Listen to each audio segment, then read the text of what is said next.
Hello, and welcome to Collie Conversations, the podcast that's all about transforming your life with your Border Collie. I'm Gemma Fisher, your expert in all things collie. Whether you're dealing with reactivity, recall struggles, or just looking to understand your collie better, you've come to the right place. I'm here to help you turn those frustrating behaviours into wins with practical advice and real life solutions. If you haven't already, head over to our Facebook group to get your collie questions answered in my weekly live Q&A session. Plus, the group also has training guides, my recommended resources from the podcast, and lots of other extra support and tips for collie owners just like you. Today, we'll be discussing the importance of mental stimulation and giving our collies gainful employment instead of them going self-employed with jobs we'd rather they didn't do. So grab a cup of tea and get ready to take some notes. Let's get started. Okay, so can I paint you a picture? Your collie has appointed themselves head of neighbourhood security. They're barking at every noise, movement or passing pigeon. Postman, bark. Dog 2 streets away, bark. Wind blowing a leaf, bark. Does this sound familiar? Or perhaps this example. Ever feel like you're being watched? You sit down for a cup of tea and there it is, that intense, unblinking stare. Your collie is waiting. But what? You haven't even moved, and yet they're anticipating something, a walk, a game, or I don't know, some sort of mission they've come up with in their own head. That's a collie who I'd say desperately needs a job. But here's the thing. What if the barking or staring isn't the problem? Perhaps it's just a symptom of a dog who's looking for something to do, looking for some sort of meaningful work. So rather than focusing on stopping the staring or stopping the barking, let's have a think about something more positive to channel all of that brain power into instead. The truth of it is, mental stimulation really matters because Border Collies aren't just high energy dogs, they're high intelligence dogs too. And without somewhere to channel that intelligence, they'll often find their own things. So things like obsessing over tennis balls or footballs, herding the cat, staring out of the window at pigeons or squirrels in your garden. I'm sure you can think of some examples in a way that only other owners of collie dogs can. And this is exactly why mental stimulation is just as important as physical exercise for a happy, well-balanced collie. I like to think of it as the gainful employment mindset shift. All right. So think instead of your collie as a dog, think of them as a working professional. All right. And instead of just tiring them out physically, think about giving them something structured, something purposeful to do. And not only will it prevent unwanted behaviours developing, or indeed getting worse if they've already started, but it's also going to strengthen your bond with your collie too, which is going to be really important in other areas of your lives together. Now, some simple, real life examples that you could have a go at. Most Border Collies love toys in their playtime, okay? But what I mostly see with Border Collies and playtime is that often it involves them being very bossy and demanding that you entertain them because you're their own personal entertainment system, obviously. And what tends to happen is that the dog isn't having to use their brain very much because it's a bit repetitive. The dog is doing the same thing over and over again. Maybe they're going backwards and forwards, retrieving a ball. It's a bit samey. And as I say, it doesn't require very much brain power. So rather than that mindless running back and forth, how about making it a bit harder? All right, let's make playtime a little bit more interesting. So one of the questions that I will sometimes mess about with my dogs is, I know the value of their different toys. And so I might say to him, can you retrieve that lower value toy in order to earn this higher one that I've got in my hand? And the first time you ever ask them a question like that, they're normally like, but I want to play with that one. And sure, we can totally do that, but you have to go get that one first. All right. So that's a difficult question that you might, throw into a training session and see how that goes. One thing that I love to play with is, can they retrieve a non-toy type object? So I've used things like metal spoons, a clicker, like a plastic clicker that we might use in our training sessions. More recently, I had them retrieving clothes pegs and getting them to put them in the clothes peg basket, just for a little bit of fun, not because they need to do it, but because it exercised their brain. It really made them having to think about picking up the clothes peg carefully, not breaking it by crunching on it too hard, but then also the ability to get it safely into the basket as well. It's all kind of tricky things that they have to really pay attention to or think about. One obvious one that some collies can already do, I'm sure some of the listeners of this podcast, their dogs can already do, but putting their toys away into their basket or into their box. What about retrieving a toy with maybe a bowl of treats out in front of you instead of just going out and picking up a toy? That one can be really hard for some dogs, because if you put something delicious into a bowl, so my dogs are big fans of my liver cake recipe, but also hot dogs. Hot dogs warm out of the microwave, so warm them up a little bit so there's a bit of a scent cloud. That's super difficult. And you throw out their toy and you say, can you go get your toy? And they're like, there's treats in the bowl. There's delicious treats in the bowl. I'm like, I know. But your job at this point is to go and retrieve that toy. Like, it really tests them. It makes them think about what their job is and that they shouldn't get distracted by, something like treats being in a bowl near them. Another good one, and I really like this one for teaching dogs that maybe are going to go on to do agility training, is distinguishing between the word for one toy over another toy. So can you find Teddy rather than can you find Bally? All right. So that one can be like, normally Border Collies pick up the word Bally, super quickly. But then going and picking up another toy when maybe their precious Bally or another favorite toy is close by, that can be tricky. So you put both toys in the same pile and you ask the dog to go and retrieve the one that you've particularly asked for. All right, that can be a little bit challenging. Essentially, by sort of doing all of these things and messing about with something like our playtime, we're going to avoid the collie unemployment problem. All right. You know the kind. All right. The security guard barking at every movement in the garden, watching out for squirrels and pigeons and other things that shouldn't be there. The traffic controller, the one that chases cars and bikes and joggers and, well, anything that moves really. The personal trainer, the one that is jumping up all the time on everybody, and is generally kind of keeping you active by having to move out of the way of this Border Collie that's jumping up all the time. The home decorator, this one's a pain. So chewing, digging, or like rearranging the furniture by moving like cushions around and like annoying things like that. When we work on keeping them mentally stimulated through the training games that we sort of play with, not only are we providing meaningful work, we're also teaching our collies something very, very important. And that is that we're someone worth listening to. All right. And that's really key, because if I want my Border Collie to look to me when they're in a sticky spot, maybe they're worried about something and they might be thinking about going into a bark or a lunge, I would prefer that they turn and look at me. And doing stuff like this really strengthens our bond. It really makes me a person worth listening to, a person of importance in their life. I asked the question during my recent 5-day challenge. I said, does your Border Collie care about, what you think about what they're doing? And lots of people, unfortunately, said they weren't sure that was true.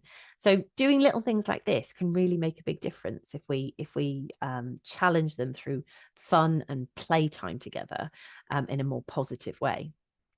Now, I've got a little bit of homework for you if you would like to take it on. So I'd like to create 3 lists. Okay, 3 lists. And these are all of what I would call gainful employment your collie could be doing on a regular basis. Maybe not daily, but on a regular basis. So the first list should be thinking jobs. All right. So write thinking jobs and underline that. And thinking jobs would be things like trick training.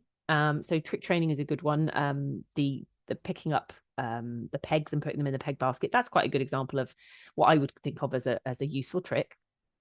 If maybe you're interested in doing sports training with your dog, something like body awareness, that can be brilliant, especially for sort of dogs that are a little bit anxious or a bit worried. It can be really good to teach them about how to use their bodies more efficiently. And that can be a really thinky job for them. And nose work is fantastic for those dogs that maybe are a bit worried about life, because they know how to use their nose far better than they know how to do anything else. So scent work, sniffing, all of that stuff kind of counts under the nose work title. Now, under the next one, what I want you to write is physical jobs. Now, physical jobs for me would be things like agility training, or maybe other dog sports. So fly ball, maybe doing some obedience stuff, whatever it is that kind of floats your boat and your collie's boat. I love toy retrieves, because I think toy retrieves with proper rules built in. So not like the dog goes and gets it and then brings it back and chucks it at your feet, or chucks it on the floor and then you have to go and pick it up. That's not what I call a complete retrieve. That's more of a, like, you're being used as an entertainment system. But a proper toy retrieve where the dog can wait, watch the toy go out, go and get it, bring it straight on back to your hand, ready for the next thing. That's a brilliant physical job for the dog to be doing. And things like varying your dog walks. So rather than going to the same place every day, trying to mix up what you do with them, so that they are going over different terrains and they're having to think about different physical things underneath their feet. And then the third title that I would get you to write is lifestyle jobs. All right. Now, this for me is simple ways to add training into your everyday life with your collie. All right. So it's not something that you necessarily have to think, oh, I've got to fit this training in. It just becomes part of the everyday life with your border collie. So basics like a sit for please. All right. We jokingly call it a sit for please. So if you want to go out into the back garden and I put my hand on the back door, can you go into a sit? Same thing by the front door. If you want to go out for a walk, do you want me to open this door? I'd be happy to. And then, I'm expecting a sit as a result of them wanting to go outside. Things like staying on their bed, whilst we're having dinner, those kinds of things. Everyday things, which quite often people have kind of expectations around, but they don't necessarily train. But those are important lifestyle things. And then those are things that then, as I say, can become part of the thread of everyday life. And I've thought about some easy ways that you could get started today, if you wanted to take some action from having listened to the podcast. So first and foremost, I've got a brilliant online trick training video series, and it's called Circus Dog Central. And there are over 30 lessons in there to dive into. So even if your border collie knows some tricks, I would guess that there are probably some new ones in there, and maybe even some fun ways to refine the ones that you're already doing and have a lot of fun with some trick training. Now, another suggestion is to go onto Amazon, or, have a search of the web for another retailer as well, and get a copy of a book called Playtime for Your Dog. And it's by a lady called Christina Sonderman. I recommend this book so often because it's got loads of brilliant ideas for enrichment activities. Things that you can do with things like the stuff that you would put out for your recycling, but also games that you can potentially play with stuff that you've got around your house. So that's a really lovely book to dive into if you want to kind of come up with some original ideas. And just a simple one, but place some pots of treats in key places around your house. So we were talking about the lifestyle jobs. Think about where you might want to pay for a lifestyle job. Okay, so coming in from the garden straight away, when you've called, and be generous. All right, if you want your dog to come in quickly, let's make sure they know about it. Let's give them 1, 2, 3, 4. Let's mix up the number of treats that we're giving them, as opposed to just giving them one measly treat each time. And it might be things like sitting nicely when leaving the house. An unexpected bonus of, sitting might be that, I open the pot of treats and then we get some treats out. What's really important to understand is that the power of training over endless exercise is huge when it comes to a happy border collie. Really is huge. Because the thing is, excessive physical exercise alone won't tire your border collie out. All you'll be doing, and this is the bad news, guys, if you're doing this, is that you're going to be building stamina. So more exercise will be required in the future, not less. All right. So if you are looking to tire them out, just bear that in mind. Doing more exercise won't necessarily, help. You do need to kind of bear in mind this mental stimulation being an important piece of the puzzle. Because essentially, a mentally satisfied collie is calmer.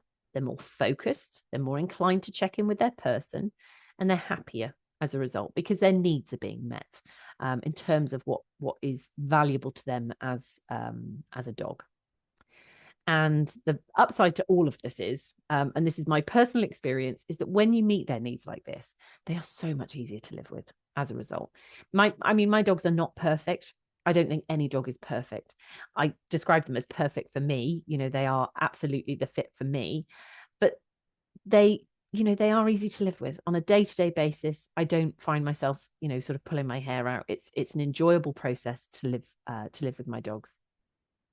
And if you've got a moment, it'd be great if you would share, maybe if your collie has a job, such as we've talked about today, it'd be lovely if you pop over to the free Facebook group and just share, either maybe share a little video of them doing whatever the job is, or a photo if that's easier. But just share, because one of the things I often find is that when I gather Border Collie owners together, what we find is that they have some really great ideas that are worth trying. I can think of things that I've tried with my Border Collies that I have learned from some of my students. It's just ideas that when you all get together, it sparks other ideas, and you can have a lot of fun learning from each other. So the important thing to remember after all that we've talked about is that your collie isn't an unusually hyperactive dog. That's really important. They're not unusually hyperactive. They were bred to work. All right. It's in their DNA. That is part of who they are. They do require some sort of job. All right. And if you give them the right job, and if you give them meaningful work, then what you'll have is a much happier, much more fulfilled companion. All right. Gainfully employed collies are so much nicer to live with than the self-employed variety. All right, write that down. That's important. Gainfully employed collies are so much nicer to live with than the self-employed variety. Have a play with some of the ideas in today's podcast, and I think you'll find that for yourself. And that's it for today. Thanks for joining me. I hope this episode gave you that extra boost to make a difference to your collie's behaviour. Today's episode was sponsored by my Border Collie training membership, Collie Culture Club. In the club, you get personalised feedback on your training, weekly live sessions with myself and other great guest experts, a community Facebook group for support, and Facebook Live for Q&A sessions throughout the week as and when needed. And don't forget, you can find information about this and all the resources mentioned in the Facebook group. So head over there now. And that's a wrap for season 2 of Collie Conversations. I'll be back midway through March with more episodes packed with collie training wisdom, tips and fun. So keep an ear out, and in the meantime, enjoy your training adventures with your collie. And for the final time this season, don't forget to stay focused on progress, not perfection. And remember, every small win counts.